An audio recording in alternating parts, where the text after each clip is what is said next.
Bueno, muy buenos días. El día de hoy nos encontramos en esta reunión sincrónica para realizar una entrevista virtual a un docente de la Universidad de Cundinamarca.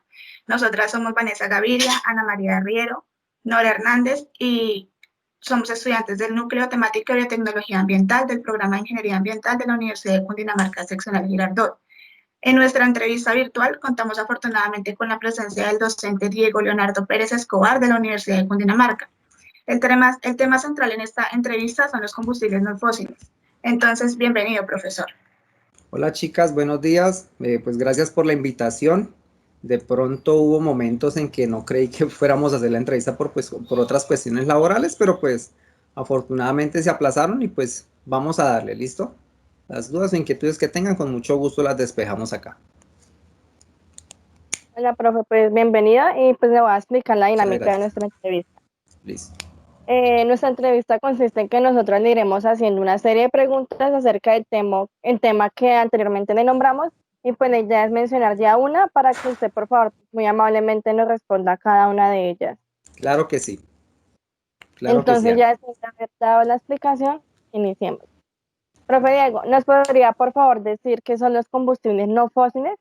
Combustibles no fósiles. Bueno, entonces, para hablar de combustibles no fósiles tenemos que hablar de combustibles fósiles. Entonces, ¿qué es un combustible fósil? Un combustible fósil es aquel que viene y es derivado del petróleo, ¿cierto? Es aquellos que resultan y salen de los procesos de destilación fraccionada, que es por lo general los que se utilizan para generar y obtener otros productos, valga la redundancia, del petróleo. Entonces esto se genera por medio de un sistema controlado y pues ya como les dije, un método de destilación fraccionada, ¿cierto? Que pues por unas circunstancias u otras, digámoslo, por ciertas condiciones físicas, por ciertas condiciones de tiempo, se fue formando en el interior de la Tierra, pues este fluido que es el petróleo, y pues de allí a medida que fueron pasando los años, pues descubrieron que tenía diferentes usos, ¿sí? Entonces ustedes se pueden dar cuenta que del petróleo salen muchísimos otros productos, como lo son elementos como los asfaltenos que se utilizan para hacer las carreteras hoy en día.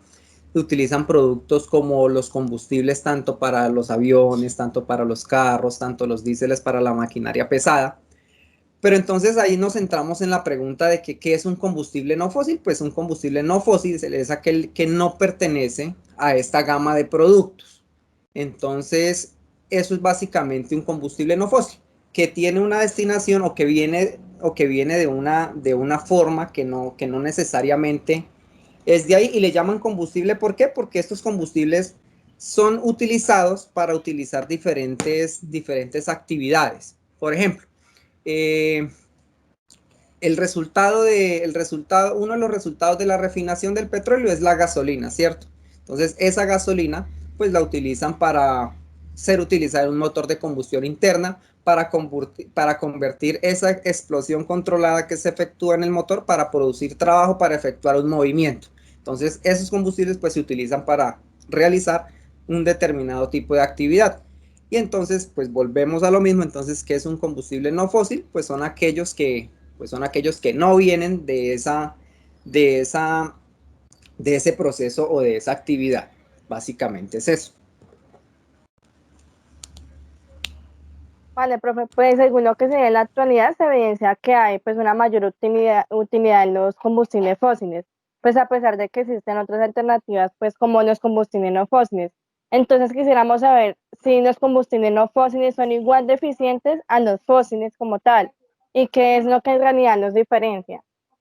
Bueno, pues si nosotros el término eficiencia, pues el término eficiencia, eso depende del campo de aplicación y de utilización. Uno puede determinar qué tan eficiente o qué tan deficiente lo es. Pues eso es dependiendo del tipo de proceso que se utilice. Tú dijiste algo muy interesante que se viene utilizando desde hace mucho tiempo, y precisamente así es. Desde la época de la Revolución Industrial se crea una serie de procesos y procedimientos y un boom de construcciones. Entonces, el motor de combustión interna, la máquina a vapor, la creación o la generación en masa de productos, diferentes actividades que trajeron consigo el desarrollo de nuevas tecnologías, pero entonces esas nuevas tecnologías están adaptadas al uso precisamente de esos combustibles fósiles. En términos de eficiencia, entonces, un combustible no fósil, ¿cuál podría ser? Pues un combustible fósil, perfectamente, la electricidad. La electricidad es un combustible no fósil, bien sea por la obtención de esta energía eléctrica por diferentes métodos, pero bueno, esto es otro tema, pero entonces un combustible no fósil, un ejemplo es la electricidad. Y en términos de eficiencia, ¿qué tan eficiente es o qué tan eficiente no es? Entonces llevémoslo a un ejemplo, que un carro, ¿cierto? Entonces el carro se desarrolló en plena época de la revolución industrial, va de la mano al desarrollo del motor de combustión interna, ¿cierto? Y aparte de ese desarrollo vienen otros elementos, se empezó a crear, se vio la necesidad de precisamente un combustible, pues entonces se tomó la gasolina o los derivados del petróleo como combustible de la mano con ese desarrollo, y pues se ha venido utilizando a lo largo del tiempo. Ustedes evidencian que siempre se ha utilizado el combustible derivado del petróleo. Entonces, ¿qué tan eficiente es? Pues entonces, en términos de eficiencia, si nosotros nos vamos a netamente hablar de termodinámica, ningún motor es eficiente al 100%. Siempre hay unos rangos en los cuales ellos trabajan, por lo general 70, 75, 80% máximo. Nunca están trabajando a una eficiencia del 100%. Pero entonces para el desarrollo, para hablar de eficiencia en desarrollos de la actividad, pues siempre se ha utilizado estos motores de combustión interna, y se ha utilizado siempre este combustible, que para una u otra cosa, para desplazarnos, para ir al trabajo, para los aviones, para los carros de carga pesada, se ha utilizado este tipo de combustible. Pero miren ahora en el boom en el que estamos, y pues de pronto ya la conciencia colectiva ha ido aumentando un poco, pero siempre nos hace falta el pinito de más, ¿cierto? Pero bueno, se han empezado a desarrollar tecnologías, y pues han empezado a salir empresas o multinacionales en el desarrollo de estos nuevos productos. Si nosotros nos ponemos a mirar, ya ahorita está la necesidad, por lo menos estas grandes marcas, Kia, BMW, Porsche, Cadillac, ya todos esos están empezando a hacer transiciones, y pues ahorita la mayoría de los vehículos que ellos sacan son híbridos. ¿Qué quiere decir híbridos? Pues que utilizan los motores de combustión interna y utilizan electricidad también para pues efectuar ese trabajo.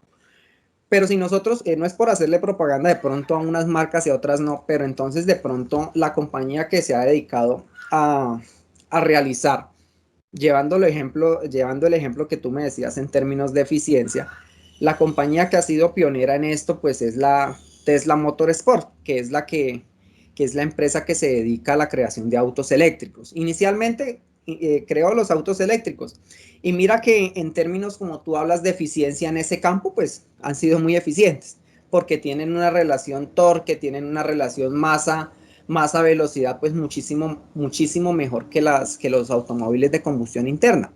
E incluso la compañía pues ya ahorita está creando motores eléctricos, carros eléctricos para la carga pesada. Entonces, y mira ya cómo ha empezado a preocupar el tema, y cómo ha empezado esa transición de los combustibles fósiles a los combustibles, como ustedes lo llaman, a los combustibles no fósiles, o aquellos combustibles alternativos, o aquellos combustibles producto de energías alternativas. Muchas gracias, profe. Vemos que nos ha mencionado un ejemplo, pero quisiéramos saber qué otros ejemplos de combustibles no fósiles nos podría usted mencionar. Claro que sí. Tengo entendido, pues, la energía eléctrica es un ejemplo, ¿cierto? Que ahora, pues todo está guiado hacia la utilización de esta energía, y pues también estamos buscando otras alternativas para la generación de la misma, ¿cierto? Otro ejemplo sería el etanol, ¿cierto? El etanol es esta sustancia que resulta del proceso, pues, de unas de la sintetización de unos procesos de plantas, pues por medio de la fermentación y la generación y creación de precisamente el etanol. Esa es otra, el etanol. La otra que conozco es el hidrógeno, aquellos motores o aquellos procesos de combustión interna que se utilizan el hidrógeno por medio de elementos, efectúan la hidrólisis y utilizan el hidrógeno como combustible. Esas son las tres que más o menos tengo ahorita en la cabeza. Pero yo creo que hay más, muchísimos más. Luego de conocer estos ejemplos de combustibles no fósiles que nos acaba de mencionar, ¿cuál o cuál de ellos cree usted que tiene mayor viabilidad en términos ambientales, sociales y económicos? Uy, está algo muy, muy completa la pregunta. ¿Por qué? Porque todo es producto y todo es base como del desarrollo científico, ¿no? Empezar a adecuar estas tecnologías y hacerlas parte del día a día, yo creo que es un reto para la humanidad, y es un reto pues tener que adaptarnos, o nos adaptamos o esto se acaba, esto así de sencillo, o adecuamos nuevas tecnologías y las utilizamos y hacemos investigación directamente desde la universidad, empezamos a hacer investigación, hacemos convenios y empezamos a mirar cómo le damos o cómo empezamos a implementarlas a lo largo del tiempo. Mire, yo doy un ejemplo. Ahorita en este momento, pues, ¿cómo hace para que la energía llegue a sus hogares? Pues afortunadamente Colombia es un país con abundante recurso hídrico, ¿cierto? Y pues con hartas cadenas montañosas, y pues por ende nosotros lo utilizamos, o por ende se utilizan por medio de hidroeléctricas, ¿cierto? Ahí tenemos estos medios de energía, pero entonces si nosotros nos ponemos a pensar, también hay otros medios, ¿cierto? Y también hay unos medios alternativos que son también altamente eficientes, pero que aún no se han empezado a realizar. Lo mismo pasa con este tipo de tecnologías, o lo mismo pasa con este tipo de combustibles no fósiles. ¿Hacia dónde lo queremos adaptar? ¿Qué queremos hacer con ellos? ¿En dónde lo podemos implementar?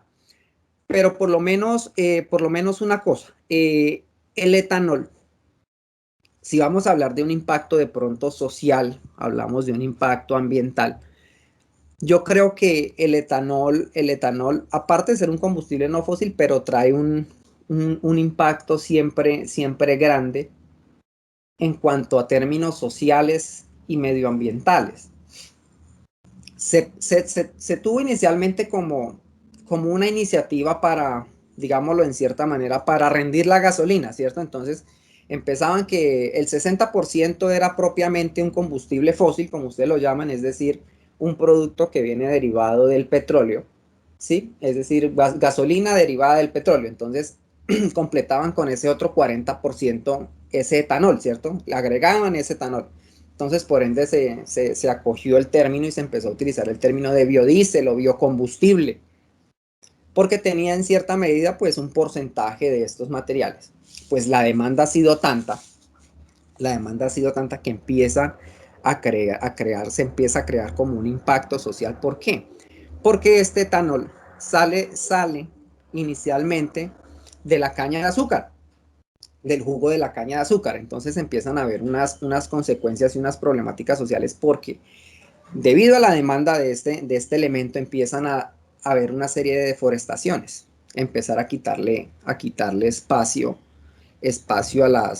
a las selvas, a las zonas tropicales, empiezan a haber desplazamiento de fauna, desplazamiento de todo este impacto que genera de pronto la necesidad de tener estos cultivos para pues posteriormente agregarlos y tener biocombustible. Entonces miren nomás el impacto social que tenemos. Un ejemplo, Brasil. Brasil es un país que es pionero en esto, pero entonces también es pionero en deforestación del Amazonas. Está quitando el espacio para cultivos precisamente, o cultivos de caña de azúcar para la generación de biocombustible, o desplazamiento para el cultivo intensivo de ganado. Entonces mire de pronto las problemáticas sociales que esto trae. Hablábamos de la energía. Entonces la energía, ¿cierto? Entonces ya les di el ejemplo de la presa. Entonces, ¿qué constituye, qué impacto trae consigo la construcción de una presa? Entonces la construcción de una presa iniciando, tenemos que desviar cauces, ¿cierto? Entonces dejar zonas desprovistas de este recurso hídrico. 2, inundación, tenemos que generar una inundación de una vasta zona de terreno. Entonces ahí también vemos del desplazamiento de animales. Y pues si nosotros nos ponemos a analizar de una manera holística, toda actividad humana trae impactos ambientales, toda la construcción, adaptar nuevas tecnologías, toda actividad, pero entonces debemos procurar que estos impactos sean mínimos y de una manera como concienzuda, ¿no? Esto es básicamente lo que les quería hablar de ese tema ahí. Bueno, profe, debido a los ejemplos que tú nos das y también nos das a conocer como un poco sobre estas características que ese tipo de combustibles presentan y también los impactos que pueden generar tanto al ambiente y a la sociedad, también nos gustaría que tú nos comentaras el por qué hacer uso de este tipo de alternativas. Listo. ¿Por qué hacer uso de esas alternativas? Entonces resulta que ya en un inicio de la entrevista lo dijimos, ¿cierto? Esto viene en un crecimiento exponencial desde la revolución industrial. Resulta que el dióxido de carbono, pues en cierta medida, pues el dióxido de carbono está presente en todas las actividades que nosotros realicemos. Iniciando, nosotros somos generadores de dióxido de carbono, ¿cierto? Pero las diferentes actividades, los diferentes procesos que se efectúan diariamente involucran el uso de combustibles fósiles y por ende involucran la combustión de y por ende involucran la creación de más y más y más de más contaminantes. Y el contaminante primordial que se genera de una combustión es el dióxido de carbono. O sea, sí, claro, se generan otros, pero el contaminante primordial es el dióxido de carbono. Entonces, claro, al estar presentes en condiciones mucho más a las habituales, empieza a ser un problema. Empieza a ser un problema y empiezan a traer una serie de impactos adicionales. Pues dentro de esos impactos se encuentra el calentamiento global. Que para unos dicen que esto es normal de la Tierra, pues sí, el calentamiento global es un efecto normal de la Tierra que se debe generar, que se debe efectuar, que debe pasar pues para generar condiciones de habitabilidad como las que tenemos. Pero en ese proceso de consumo desenfrenado de combustibles fósiles, de generación de combustibles, es que iniciando nomás el proceso de la obtención del petróleo, si nosotros empezamos a ver todos los procesos contenidos de esto, pues ya inmediatamente sabemos de que desde que inicia están generando impactos ambientales abrumadores, ¿cierto? Pero entonces este proceso de sobreconsumo, digámoslo así, o de sobreconsumo, de mucho consumo de estos combustibles, lo que hacen es generar problemáticas. Mire, la atmósfera haga de cuenta, la atmósfera es para nosotros la atmósfera es un compendio de gases, es un fluido. La atmósfera es para nosotros como el agua para los pescados, ¿sí? Entonces, se pensaba que pues disponer de estos gases, disponerlos en la atmósfera pues a una altitud y pues la atmósfera iba a tener una forma resiliente de procesarlos. Pues sí, claro, esto se llama descontaminación por dilución, ¿sí? O sea, es más la cantidad de atmósfera que hay que el contaminante en sí. Pero resulta que no, ahora es mucho más el contaminante que la atmósfera no puede procesar esto, entonces se salen de los parámetros y por ende se debe empezar a pensar en esas transiciones. Esto ya está en un marco de protección, esto se encuentra ya, claro que sí, a la orden del día en los temas de las Naciones Unidas, pero entonces lo que yo les decía, resulta que no podemos, o sea, las economías de un momento para otro no pueden cambiar. No pueden cambiar y pues los países que se encuentran primordialmente o mayoritariamente en un mando en estos temas pues son los países más poderosos, son los que generan más ingresos, son los que aportan más. y ellos hacer esas transiciones de pronto así de un momento a otro no pueden, pero ya debemos empezar a pensar en esa transición, en la utilización de esos combustibles, como ustedes los llaman, combustibles no fósiles o combustibles alternativos. Empezar a cambiar y empezar a utilizarlos pues para efectivamente empezar a disminuir esa carga contaminante que todos los días se le está aportando a la atmósfera. Y mire, es que nosotros podemos hacer un ejercicio muy simple. Nosotros podemos empezar a calcular, y eso hay muchos programas, incluso en la red. Ustedes coloquen ahí, calcular mi huella de carbono. Y ahí hay unas ciertas preguntas que van relacionadas con las actividades diarias que ustedes hacen.